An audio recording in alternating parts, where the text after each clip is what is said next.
Bon dia, som la Marta Cuscó, la Júlia Montner, la Maria Valls, la Berta Pastrana i jo, la Sara Quiroga, alumnes de tercer de l'ESO de l'Escola Cooperativa El Puig Esparreguera. I avui us presentarem el nostre treball de l'enginyeria de l'edificació a l'antic balneari de la Puda de Montserrat. Aquests són els punts que hem tractat durant aquest treball. El nostre objectiu principal ha sigut planificar la transformació de l'antic balneari de la Puda de Montserrat, al nostre municipi, Esparreguera, en un Fab Lab que també serveixi com a refugi climàtic, obert a tot el públic.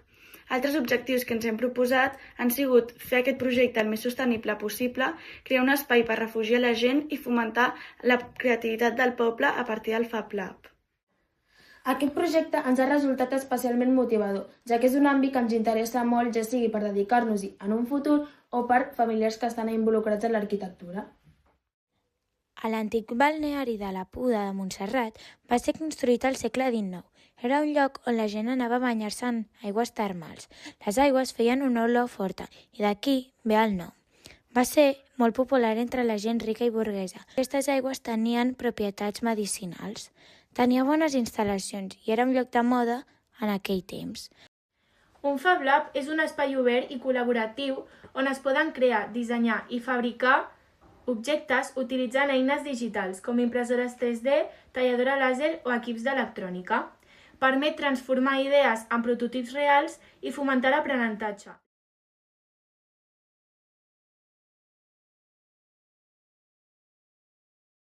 La Puda de Montserrat està situada dins del municipi d'Esparreguera, a la comarca del Baix Llobregat. L'edifici es troba a la vora esquerra del riu Llobregat, al Congost del Cairat, un pas natural que històricament ha connectat diferents comarques com el Vallès i el Bages.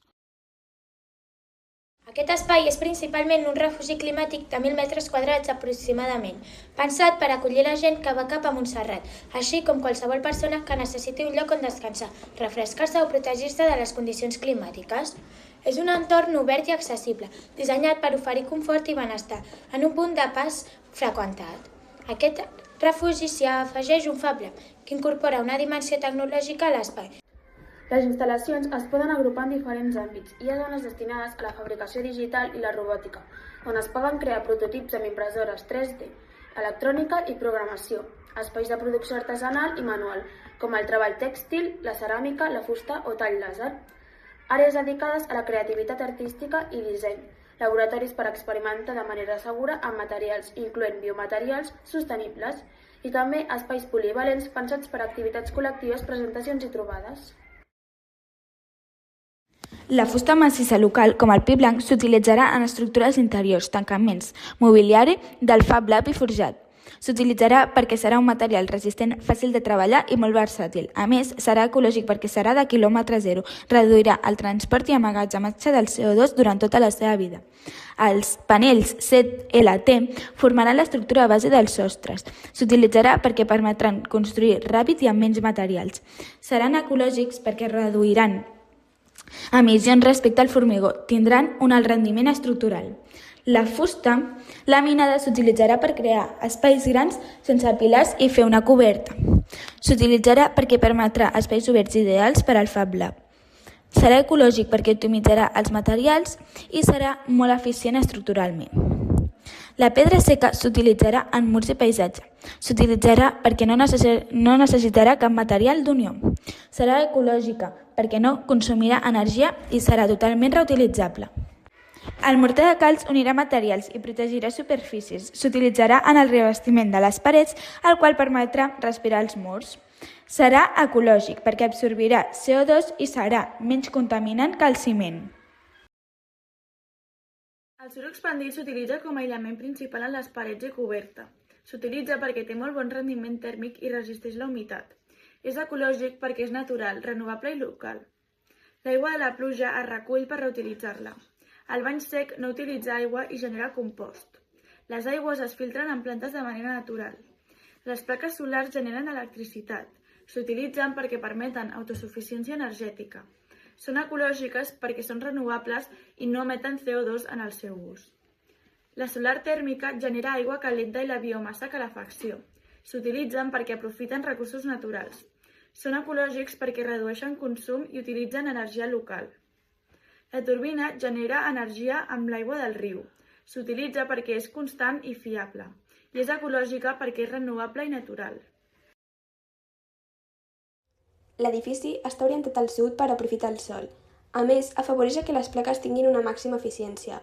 La calefacció per aerotèrmia extreu energia de l'aire exterior per escalfar l'aigua i produir aigua calenta de manera eficient i ecològica. Els voladissos protegeixen el sol a l'estiu i deixen entrar llum a l'hivern. La ventilació creuada refresca l'edifici sense energia. La coberta verda millora l'aïllament i integra l'edifici. Els mobles i estructures del Fab Lab s'utilitzen materials reciclats i locals a part de les màquines. El projecte afavoreix la biodiversitat amb espècies autòctones. A l'interior hi trobem la recepció i els lavabos. Aquest espai combina funcionalitat i claredat, facilitant la circulació i oferint una primera impressió ordenada i agradable. El recorregut continua amb la sala de 3D i robòtica, seguida de la sala de costura i un espai de comunitat i refugi. També s'inclou la zona de tall làser i treball manual amb fusta, un magatzem i cabines de silenci i concentració. A més, el Fab Lab compta amb una sala d'ordinadors i programació, una sala de vinils i una sala d'art. La majoria de casetes estan vinculades a un autor rellevant amb l'àmbit que els correspon, reforçant així la connexió entre l'espai i la disciplina que s'hi desenvolupa. Les rajoles originals estan restaurades, mantenint els materials històrics i la seva textura característica. També es conserven els arcs d'accés i la façana, preservant la identitat arquitectònica de la Puda. El conjunt es completa amb un laboratori, un espai de comunitat i refugi, una sala d'actes, una zona de treball comunitari i una sala de ceràmica. A l'exterior s'ha dissenyat una zona de descans amb sofàs i estructures de fusta, juntament amb taules polivalents envoltades d'arbres que generen un ambient agradable i obert a diferents usos. Per tenir un pressupost aproximat, hem buscat quin és el valor de rehabilitar un sol metre quadrat en el Baix Llobregat. Aquest cost era de 2.500 euros. Llavors, multiplicant pels metres quadrats de la Puda, que eren 1.000 metres quadrats, ens donava un pressupost de 2.500.000 euros. Hem treballat en equip, desenvolupant la creativitat i la resolució de problemes mentre aplicàvem coneixements científics i tecnològics. Ha estat una experiència molt enriquidora que ens ha permès apropar-nos al camp de l'arquitectura i valorar la importància d'una construcció sostenible. En conclusió, aquest projecte ens ha permès conèixer millor el món de l'arquitectura tècnica i el procés de dissenyar construccions d'un edifici. Per finalitzar, volem expressar el nostre més sincer agraïment al personal docent per la seva dedicació i suport, així com a les institucions que han fet possible aquesta Olimpíada. Moltes gràcies!